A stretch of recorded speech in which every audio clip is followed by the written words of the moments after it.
Hey guys, welcome back to Rossoneri TV. Today I'm here with Jordan and Kush to talk about the season review 2013-2014 season with AC Milan.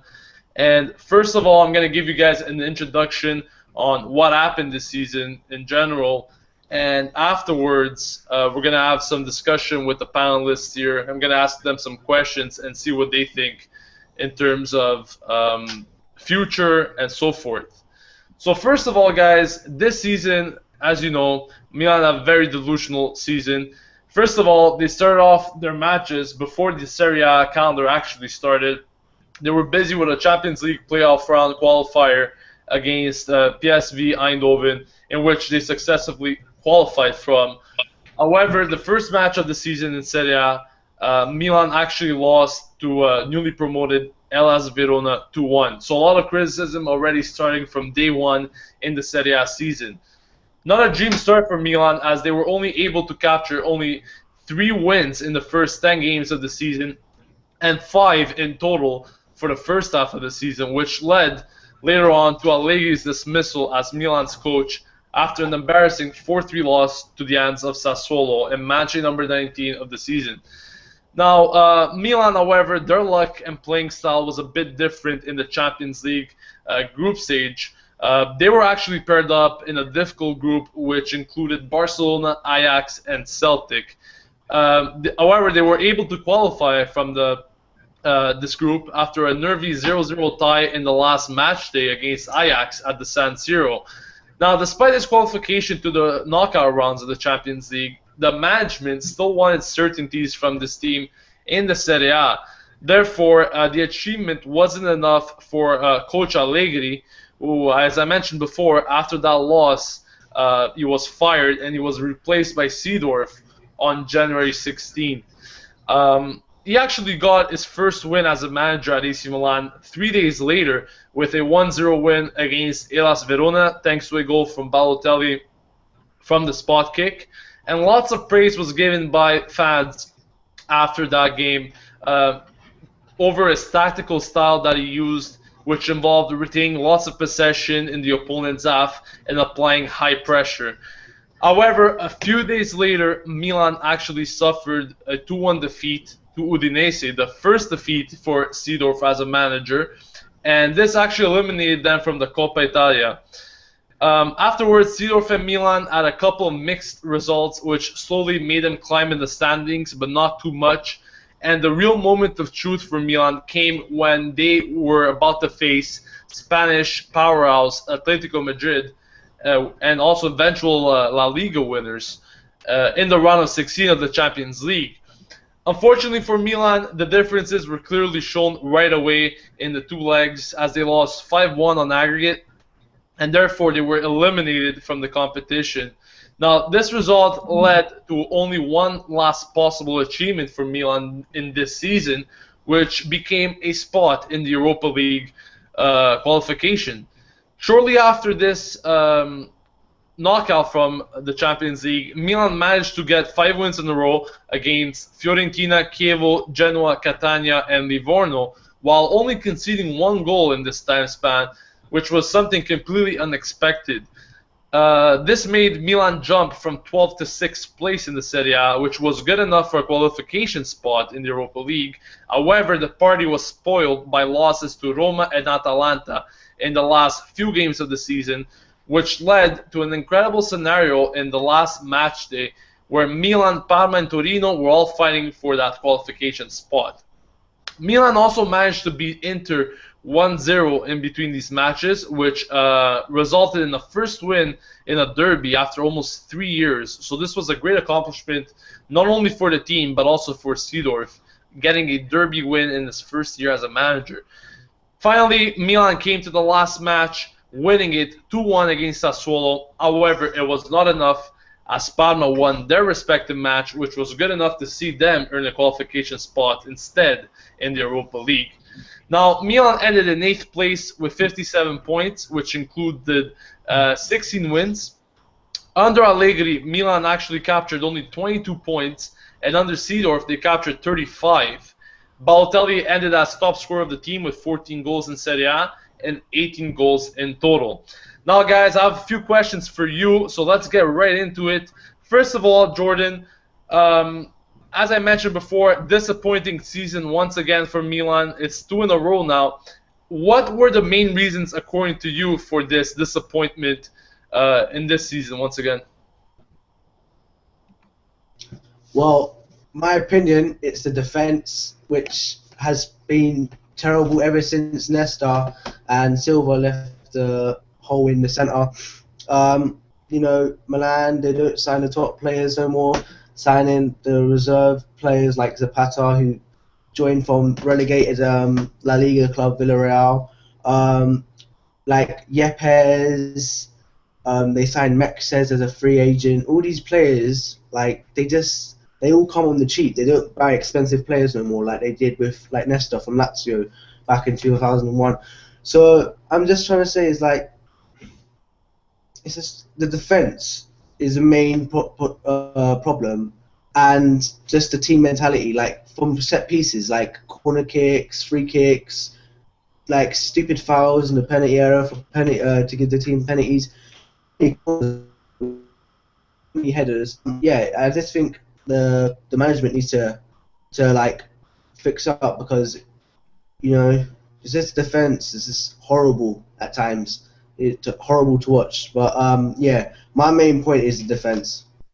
So that's a very good point there. Very well said. I mean, the defense, we've seen it once again conceding a high number of goals, which is very un-Milan-like. We saw in the Scudetto winning season just a couple of years ago, 24 goals against in a season like that. And now it's been a few years that we've been getting over 45 goals against, which is something really unheard of for a club like ours. Now, Kush, Jordan actually mentioned a few things such as spending money, something that Milan keeps on lacking. Once again, very short on transfers, and the transfers that were made were actually free transfers, like we saw Kaká, Tarapt, Rami, Honda. Now, was this the real reason for failure? Once again, Milan not able to purchase good talents or good players, or was it due to a lack of unity in the squad, the numerous injuries that kept occurring over the year, like we saw with Esharawi, or was it just poor coaching decisions from Allegri in that first half of the season? Yeah, you know what, man? I think it was on all levels. So everything basically went wrong for Milan this season. That's why it's, I think, the first time in 15 years that they haven't qualified for Europe. It's not just the fact that, the defense was bad for sure. Definitely with Thiago Silva and Nesta gone, it's been depleted, and it's been depleted ever since. But at the same time, they have made no serious purchases. The players that they do have, I think they're capable of a lot more than they gave. I think that's why Allegri was taken out. So I think on all levels, like Galliani has to manage the team a little bit better and get some good signings in. The players that they have are good enough. They should not be behind Parma and Torino. They should be ahead of those teams. So I think everyone has to take equal responsibility, but a little bit more to the back management, who was more focused on like AC Milan and all these things, but not on the actual team. Yeah, very well said. Milan, look, most of the players that Milan has, as you mentioned, they're way above Torino or Parma's class. There's no reason that these teams actually ended on top of us. And Milan actually lost both fixtures against Parma this season, which is unbelievable. In the past years, you will never hear of something like this. And in the end, it kind of screwed us up, because those two games could have been points that we needed in the end, and that's exactly what happened in this scenario. Now, Jordan, how can the future actually shape up for Milan? What transfers could actually be made to improve this team altogether? And do you believe that a new manager will be the case? Do you believe it is the reason for this failure? Do you think a new manager could really bring Milan to their old self, or do you think Seedorf deserves another chance next year? Well, I definitely think Seedorf should stay, because he did do quite a good job with the team he was given. So yeah, I'll definitely make sure Seedorf was to stay. It would be a shame to see him leave just after, what is it, 6 months or something since he's been in charge. He's not been in charge that very long. Yeah, if he leaves, then that would be a disappointment in my case because they didn't really have any top managers in the vacancy. Like they ain't got like well they have Spalletti, but he's under contract with Zenit still, so it's very difficult to find a new top manager. So I'll stick with Seedorf, give him a nice transfer budget, sign some top defenders. They may not be like the best defenders in the world because we haven't got the funds for them. But like maybe someone like Sarko from Liverpool, Ivanovic or someone. Just a defender who has a lot of aggression and leadership inside him. Like players like Max says, they're not leadership players. They just lose their tempers and like Constant, for example, they're always having fights on the pitch. I just need someone disciplined and someone that can lead the team. Rami, I think he should stay, and we need someone else to come in with him.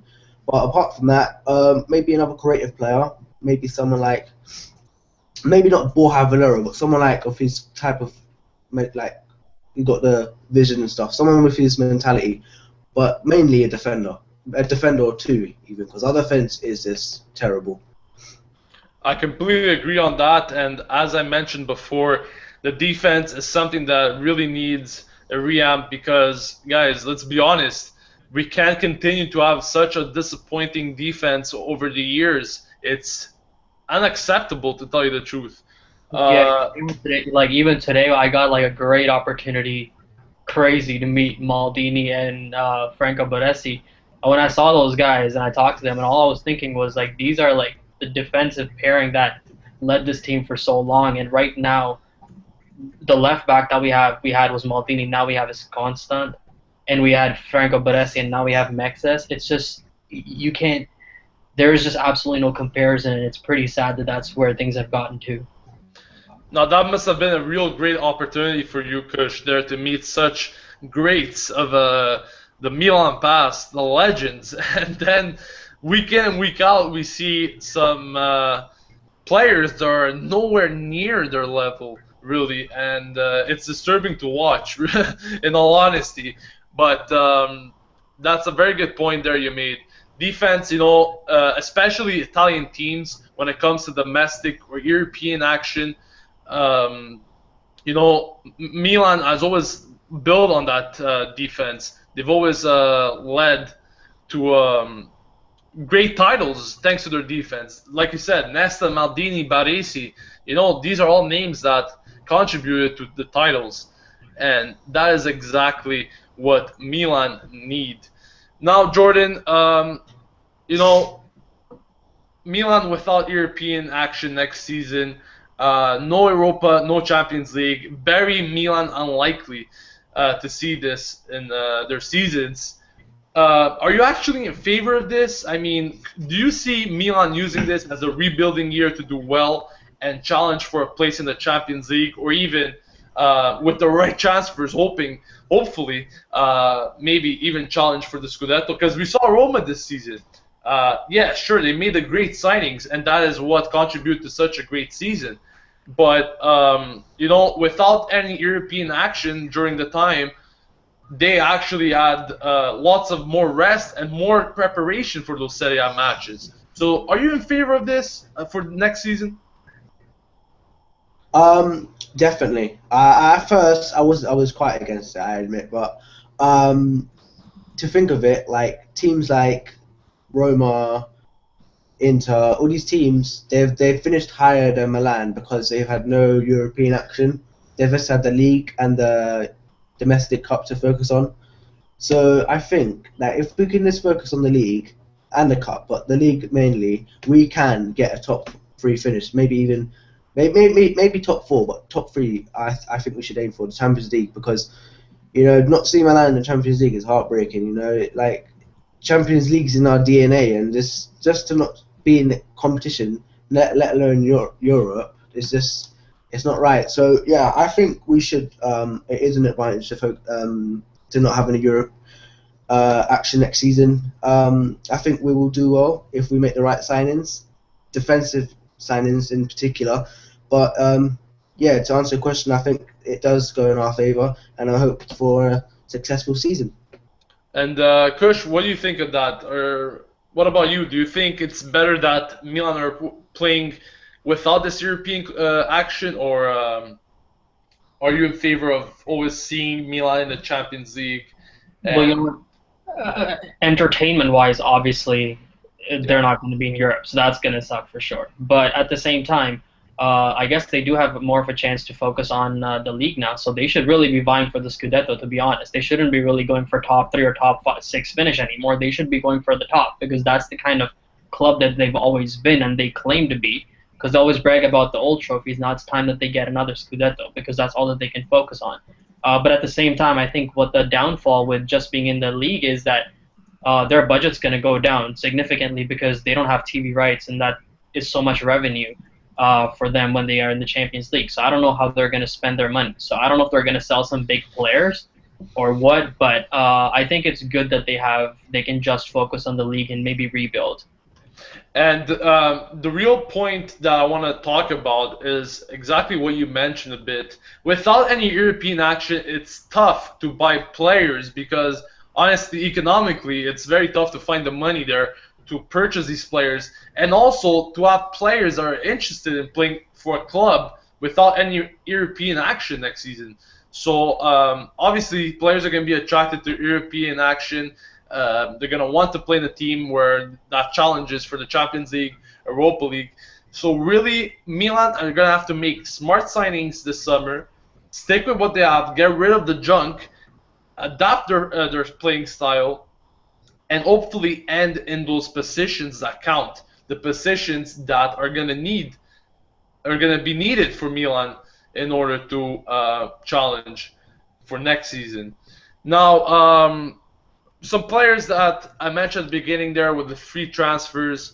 Jordan Taarabt probably been one of the most entertaining players this season, really, especially in that second half there. What do you make of it? Do you think Milan really need to go after this player? Do you think they need to sign him or not?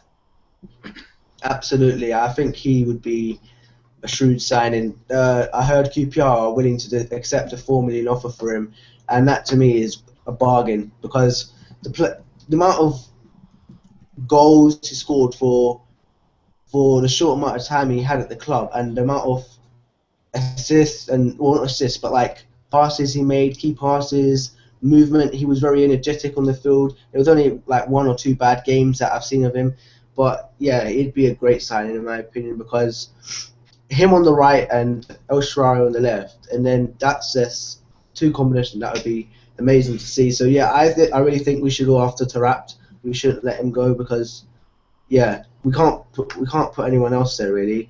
I know Honda is a decent player, but he's not adapted to Italian football yet. I think Taarabt suits Italian football, and it would be a mistake to let him go.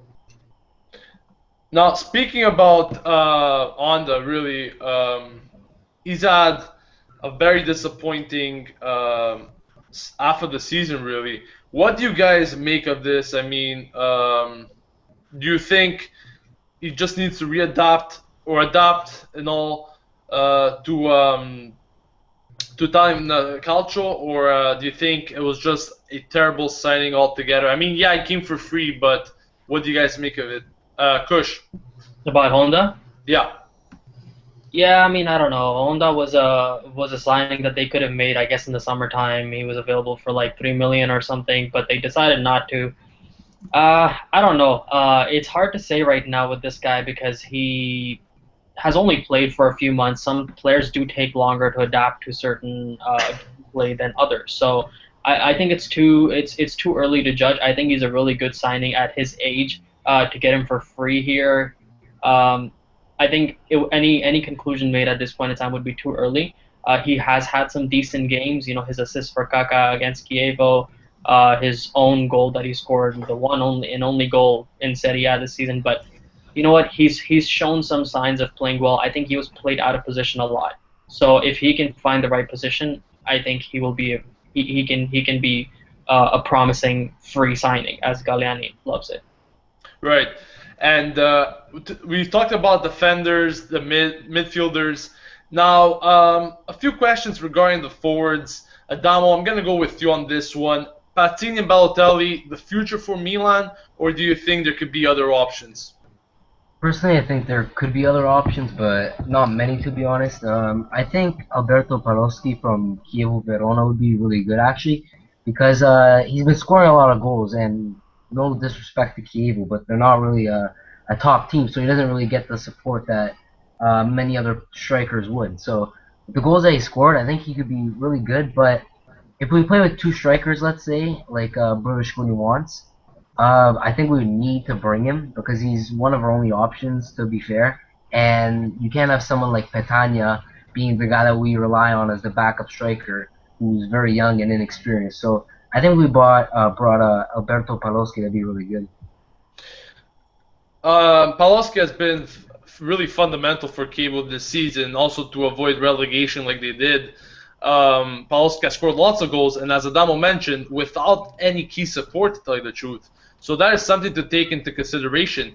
At Milan, he's definitely going to find that support, and he could be a real threat altogether for many teams. Now, last question, guys. We haven't touched upon this topic, but as far as the goalkeepers go, Abbiati has renewed once again today for another year, which will keep him at the club for until 2015.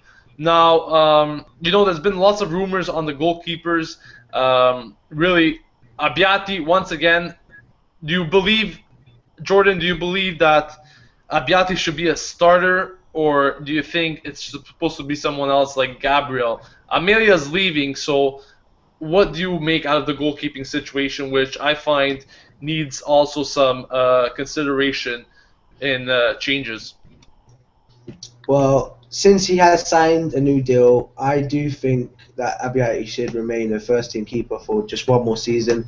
He does deserve it. He has played many great matches for the team. He has had some bluffers, but no one's a perfect player. So, yeah, Abbiati, I think it was right to let him stay. He's experienced. He knows what he's doing in the back of the in the goal. Gabriel, I'm not sure about him. He's a bit young, and I heard he might join Catania on loan. So yeah, you don't know what could happen there. As for Amelia, he's going, so I don't really care about him. I heard about Agazzi also joining, possibly. I think he'd be a backup keeper. He's nothing special. I think Abbiati should remain the keeper one more season, and then we should bring in someone like Krul or Begovic or Perrin, someone that's young and talented. So for now, yes, I would keep Abbiati. I'm happy with the decision to renew his contract. Kush, any really opinions as far as the goalkeeping situation goes? I think if it's just Serie A next season, there's nothing else really. There's Coppa Italia, I guess. So honestly, it's a toss-up with Abbiati. I feel like he played some really good games this season, and he played some horrifying games this season when he, especially his goals against, I think, Andreva was against Lazio. I don't know. He played. He seems a lot slower. Obviously, he's older now, so it's very hard to say. I hope he plays well. I think he's capable of doing a lot better than he did this season. But it's a toss-up for me. I really don't know what to say at this point. But I think they need a better backup. I don't think Gabriel's going to cut it at this point in time. Now, guys, if you could just sum up Milan's season in a few words, what would it be? I'm curious to hear. Adamo, what would you say? I would probably say very fucking shit. Well said. Now, Jordan. Depressing, dull, boring. We just got humiliated by several teams. Depressing, boring, and dull. Kush, yourself? We finished below Parma and Torino. That's all you need to hear, really. that pretty much sums up our season in whole. Now, guys, thanks for joining us today on the season review, and thank you, Adamo, Jordan, and Kush for joining me in this season review discussion. Now, for the viewers out there, guys, this is pretty much going to be our staff at Rossoneri TV. We're going to be working a lot on videos, bringing you guys breaking news, transfer rumors, Lots of topics, opinions to talk about in the coming weeks. So plenty of reasons for you guys to subscribe to the channel. So make sure you do so. So once again, guys, thanks for joining me. And Kush, Jordan, Adamo, thank you guys once again. This has been Rossoneri TV signing off. And as usual, Forza Milan! Forza Milan! all right, guys. Forza. Take care, guys. See you next time. See ya.